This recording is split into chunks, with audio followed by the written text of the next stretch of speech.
Hey, Jen, it's so good to be here today. I'm loving our webinars that we're doing. It's been a great treat to do them. And I'm so glad you are here with me. Jen is one of my favoritist people in the whole world because she helps keep me on track and she's fun to hang out with. But even more important than that, Jen is an 8-time National Olympic weightlifter, a 2-time U.S. Olympic Festival medal winner, and she's an Ironman triathlete. It's amazing. I think you're doing some triathlons right now. And in addition to that, this is the biggie. I mean, I think the triathlete is amazing, the Ironman, but you went from being financially deep in debt and emotionally distraught, which I can only imagine, to paying off over $212,000 worth of debt and medical expenses in just 48 months. Jen, that's phenomenal. Oh, thanks, Jill. I think when we started talking about this webinar series, number one, as you know, I'm really passionate about what you're doing and helping people discover their best selves. And one of those ways that you have a great program that we're doing part of it here tonight. But one of the things I really admire about you, Jill, is your tenacity in moving forward and your willingness to share with people just your authentic self. I know we've shared a couple stories on the webinar, and each time I think, oh man, girl, I just love you. But for my friends out there who haven't met Jill yet, she's an amazing woman. Jill has come out of a broken relationship. She was a single, overweight mom at the time who just really wanted to live a vibrant life and become a successful businesswoman. Well, that's exactly what she is today. She is vibrant. She is a successful businesswoman, and she is just enjoying the heck out of life while she's helping others. Love what she's doing. And by the way, Jill also lost over 135 pounds. That's right, 135 pounds. Now, Jill, I don't know about you, but sometimes I picture sacks of potatoes and 5 pounds as you're carrying them through the store. And it's like, I can't imagine carrying, how many ever that is. Sacks of A lot. potatoes. Yeah, a lot. And Jill claims here, this always cracks me up when I see this, she lost over 135 pounds while enjoying M&M candies along the way. And she says that she can lift 25 pounds of M&Ms and is a world-class loser, not lifter. It's so fun, Jen. And every time you say that, I kind of think, oh my gosh, I lost a whole me.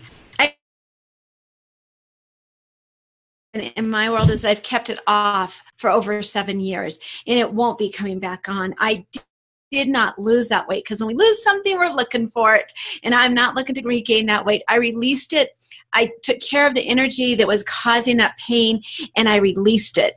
And one of the things today, I was listening to Brene Brown, and she talked about when we stop pretending and become authentic, and I thought that was the day I went from being overweight, miserable, in a very challenging relationship to being who I am today. Was the day I said, no more. There is no more pretending on what's going on in our home. It is truth or nothing. And here we are. What an incredible journey. And I love that everybody is coming along with us, Jen. That is my desire, my want.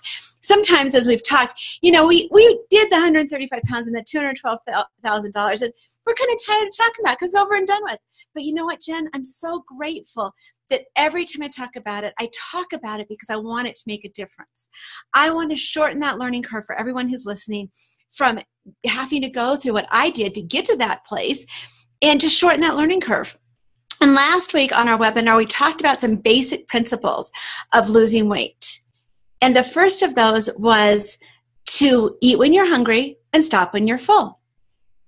The second one is to really, really breathe. Don't eat when you're stressed out. It's so important not to eat when you're stressed out. And then, of course, the third one is to pay attention to how your body's feeling, to decide what you want to do with your body and how you're going to manage it. Those are all just super important. And the other one, there are 4, is don't eat your food based on morality. We are not good. We are not bad when we eat food. Our food is not good. It is not bad. I do not think my M&Ms are going straight to hell. They are just M&Ms. And I am not good or bad because I eat M&Ms or I eat whatever it is I eat.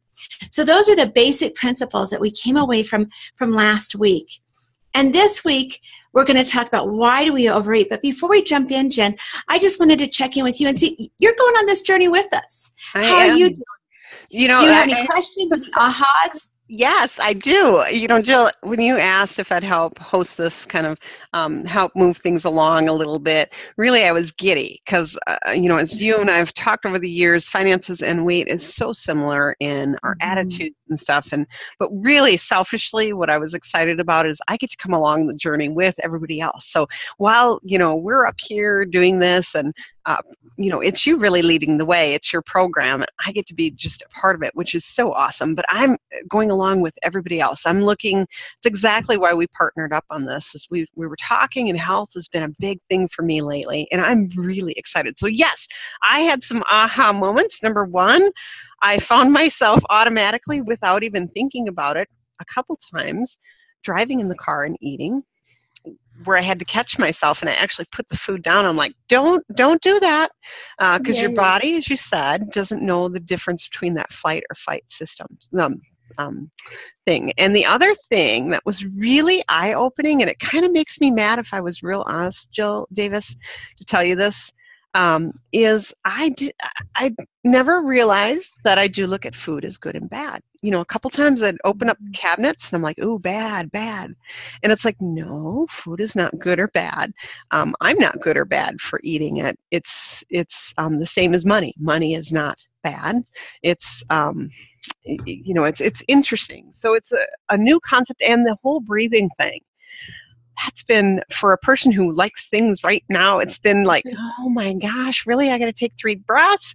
But it's really been it's made the experience more joyful. So I'm really excited about what we're going to talk about today to implement those things that we're talking about into this next week. I'm super excited too, because what we're going to talk about today is, why do we overeat? Why do we go on diets, and why do we keep getting off of our diets? Why do we do that? And one of the statistics I find so fascinating is that the diet industry is a $20 billion a year revenue generating industry. That's a lot of money. And when I was in direct sales, lots of people would come to me and say, hey, I want to do this direct sale company. What do you think? Well, my thought was always, hey, if it's not a consumable product, it's not worth it, because people won't come back. So what does that tell us about the diet industry? It is a consumable product because people try it, they last for a little while, and then they come back, and then they come back, and then they come back. And I can't even begin to tell you how many diets I've been on, Jen. In the book that everybody's going to get at the end of this 8 weeks program that we're doing in the fall, I talk about some of the diets I've been on. But just know, I've been on a lot. And if you're here tonight, you probably have been on a lot too, and wanting to get off of that roller coaster. But why do we overeat? So one of the most important, in my opinion, articles, research pieces that has been done on this is something called the Minnesota experiment, which was done back in the 1940s, late 40s, and it was done with a group of conscientious objectors. And the doctor, the physician who wanted to conduct this experiment, the purpose was to find out how many calories it took to take someone who was, excuse me, in starvation mode all the way back into health.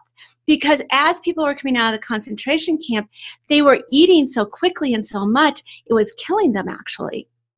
So he wanted to figure out what was starvation calories and what was survival or nutritional, the good place calories. So he took this group of about 60 men, put them on a calorie diet of 1,750 calories. They had normally been eating about 3,200. He took them all the way down to 1,750. And then what happened was amazing. Those men lost weight. They went into starvation mode. They talked about being irritable and cranky and lethargic and not wanting to interact with people, having headaches, not feeling good. And all I could think of the first time I read that was, hey, that's how I feel on a diet. Well, they were on a diet of 1,750 calories. How many times, don't answer, but you all know, how many times have you been on a diet that's less than that? I know the standard is don't go below 1,200, but we do it. We sneak down below 1,200 because we just want to get that weight off.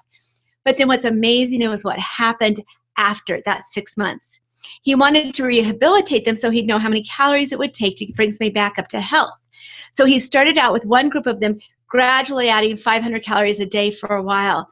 But with the other group, he let them eat whatever they wanted.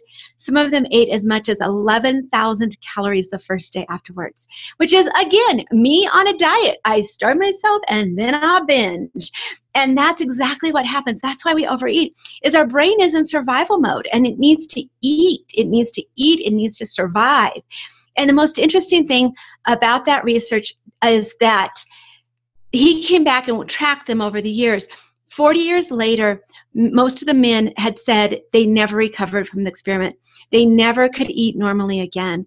And that's our goal, is to get past that. Now we know more about eating and undereating and overeating. And they actually will never repeat that experiment because the powers that be who manage those kinds of experiments have said it was inhumane because it was life damaging.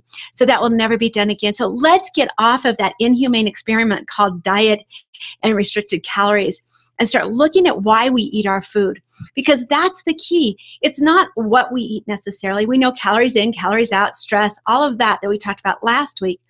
But now we have to think about, why do we put that food in our body? And there is a woman named Brooke Castillo who I've followed for years who has labeled the 4 basic types of eating. And I've added one more. So we'll just go over those real quick. The first one is joy eating. Joy eating is that kind of eating that's just that yummy food that we are designed to eat and enjoy because we have taste buds. And that is what we want to make for 10% of our diet. And that can be M&Ms, it can be ice cream, or it can be like what I'm on a kick on right now, are these really fabulous in-season grapes. That's my joy food right now. My 10% is those grapes. I love them. And I make a celebration out of them. That's what we do with joy, is we celebrate when we eat in joy. Then our goal is to make the other 90% nutrition, which just is the food that our body craves, the nutritions we crave, the vitamins we crave. And sometimes we have to supplement our vitamins simply because we don't get enough of it in our food. So that's nutritional eating. It's enjoyable, but it's not for emotional reasons. It's to build up the body, to keep it strong. And then there's 3 types of emotional eating. Number 1 is our storm eating. And when I think about storm eating, I know for me, it's that concept of the Tasmanian devil from Bugs Bunny just spinning around in the kitchen, eating as much as he can eat and consume in a few minutes because something's going on for him. And so storm eating is that kind of eating where we typically eat hard foods, hard candy. Chips is a big one. Chomp, chomp, chomp. We got to chomp away our anger, chomp away our stress, get rid of that. So that is our storm eating. Then we have fog eating. And fog eating is that kind of eating that we're just kind of going through the day and just putting food in our mouth and not thinking much about it. It helps to slow down our thought processes, so it's soothing. And then it's also, typically soft foods, foods that we don't even realize we're eating. For instance, my kids love peanut butter and jelly sandwiches. I hate them, but I cannot tell you how many peanut butter and jelly crusts I have eaten over my lifetime. I cut off the crust, pop them in my mouth. That's fog eating. That puts a lot of calories into our body that we don't need. And then the last one is what I call shame eating. And this is something I've taught for a long time, but only recently been able to put a name to it. And shame eating is that eating where we eat a couple handfuls of chips or candy, and then we can tell the bag's halfway empty, and we don't want anybody to see the empty bag, so we eat the rest of it. Then we feel like, oh my gosh, what was I thinking? Why did I do that? We beat ourselves up. Some other examples for me is going to the grocery store and buying a dozen donuts to bring home to my kids, eating them all on the way home. So I have to stop and buy another box because I don't want them to know how many I've eaten. That's shame eating. Hiding food and eating it separately is that shame eating, that shame that makes us feel so bad about ourselves when the mean girl in our head jumps out and yells at us. So our goal is to pay attention to those emotions. Joy and nutrition are pretty simple. We know them, we feel them. They're easy to journal and pay attention to. Storm, fog, and shame, we usually don't even know it until after the fact. So it's important after the fact to sit down and figure out, what was I feeling when I ate that food? Either write it down or speak it out. We have to move the process from our amygdala through our hippocampus to our frontal cortex, and we do that through words. So it has to be talked out. And I have an example of that happened recently, because I would love to tell you all I never have problems with food anymore, but I still do. The truth is that I am a woman who has struggled with eating disorders. And so I still have issues with food. And this last week, I drove my son to college, dropped him off, and drove back across the country. And the whole way I drove across the country, I was chomping on chips and eating peanut butter cups because I stopped on the way out and I thought, I'm just going to get a little bag of chips and some peanut butter cups because it sounds good and I'll use it as joy. Well, no, of course not. The minute I got in that car, that bag opened up of chips and I chomped my way on corn chips across the country through Indiana, Illinois, Missouri, and Kansas. And then when I hit Colorado, I pulled out the peanut butter cups because they were self-soothing. Now, I didn't know what was going on for me at the time, but when I got to the other side, I drove into Colorado, my stomach hurt, my head hurt, my heart hurt. So I took the next day and really spent time with myself to figure out what was happening. And I had been overeating because I was angry. I chomped my way through all of the years of not being able to give him what I thought he needed for his family situation.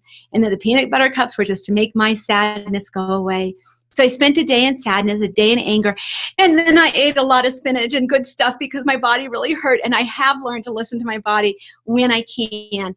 I was in such emotional pain, I didn't even know it. So afterwards is when we have to look at those storm, fog, and shame eating. So pay attention to your emotions, and remember to eat when you're hungry and stop when you're full.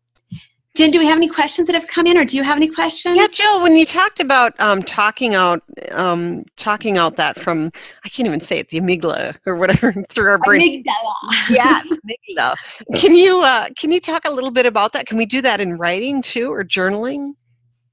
Actually, we can do it in just about any way except for in our head. The amygdala is a part of our brain where trauma emotions sit.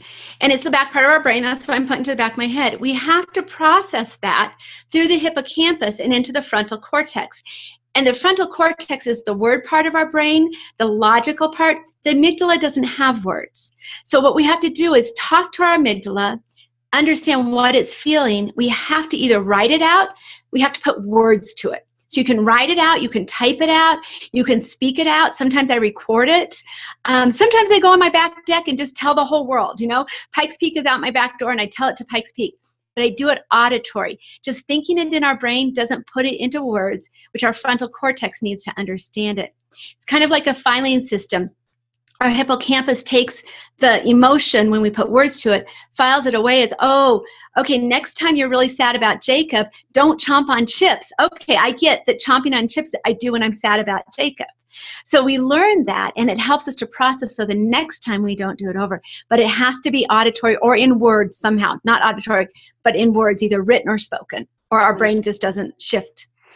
Jill, I absolutely love this stuff, and truthfully, I'm really excited about what you're going to share on the program we're coming up that we're offering. But first, too, I wanted to let those who are watching in on the webinar, first of all, thank you for joining us. Second of all, if you've missed any other webinars in our series, know that we're making those available for a limited time. And those are available for free for a limited time. So if you've missed those, please go back and watch those. Jill and I will be sending emails out with the replay links to that. But we just encourage you as you're going along, and if you're discovering that, hey, this stuff is really awesome, please, we opened up some more room availability on our webinars, so grab a friend, join up. We've got one more webinar in this webinar series, but we want to offer them the other webinars that we've done as well. So be sure to go to our pages, have them sign up, and we'd be happy to gift that to them, the replays for them for a limited time. And Jill, with that, tell us about the program you've got. Well, I'm really excited. We do have one more webinar next week, which is totally free, and that's about how to never put your fat jeans on again, how to be totally done with them. Occasionally, I still pull my on, and I'll have mine next week because I can put both legs into one leg. It's pretty wild. So it's kind of fun. But the webinars, the intent of the webinars is to give you the tools that you need. You can take the tools that you need that I've given you over the next 3 weeks, last webinar, this webinar, and your next webinar, and do the whole program. But it goes deeper. As you know, we have been all struggling with our weight for many years. It's not something that happens overnight. So the 8-week program is a program I've designed, honestly, over the last 7 years. I've worked with clients, I've worked with myself, I've done a lot of research, and we're debuting it in its full entirety for the first time in September. And it's designed just to help you think about the different ways that you eat food. I was talking to a friend of mine recently, and she is actually paying $15,000 for a diet program. And it's very restrictive. It's lots of rules. And I'm hoping she's getting lots of mental health around it. But our program is not anywhere near that, because I have a passion that women stop pretending, and men too. We eat for different reasons, but it's all about eating when we're not hungry. So I so want you to come on the journey with us. I want to be able to help you along, shorten your learning curve, hold your hand, and help you across as we cross that journey and that bridge. Yeah, and for those listening, you may be wondering, oh, what is the price? What is it? Well, it's, as Jill said, it's not $15,000. We've made it as low as $97. That's it. So Jill and I will be sending out emails to you for those interested. And while Jill didn't mention this, we're really limiting the number of folks that are able to join on that. And maybe you want to tell a little bit, Jill, about, they're not just getting module coaching or, some recording of coaching. They're actually getting time with us. Yeah, Jen, thank you so much. That's one of my passions, is I think some of this has to be one-on-one. So Jen and I are offering discounted coaching prices for those who are part of it. But this is a small group. I mean, we could open up to a large group, but I think we do better with small groups. So we're going to keep the groups very small. So do sign up quickly, because we only have so much time in the day, and we want to make sure you get an opportunity to do that. And it will be group coaching. It's going to be me and Jen with all of you that are on the call. You can either be there in present, you can listen to the recordings later, but you'll get all of the good information. At the very end, you'll also get a copy of the book of M&M's to Skinny Jeans, A Weight Loss Journey. Yeah, I can't wait, Jill. And as we talked about, I'm anxious to be on the journey too. So if you're thinking about it, join us, please. We're going to have a blast. But do hurry. We want to see you get in, because we'd hate to have you wait till the last minute and then, we don't have room. So with that, Jill Davis, I want to say thank you so much for sharing your story. You're just so authentic, and I just really enjoy what you're doing for people today. So thank you, my friend. Absolutely, and I'm so glad you are here with us. I just welcome and embrace your journey into connecting your body, soul, and mind. As you lose the weight, release it so that you never have to gain it again. And with that, we'll see you on the next webinar series, guys. Bye-bye.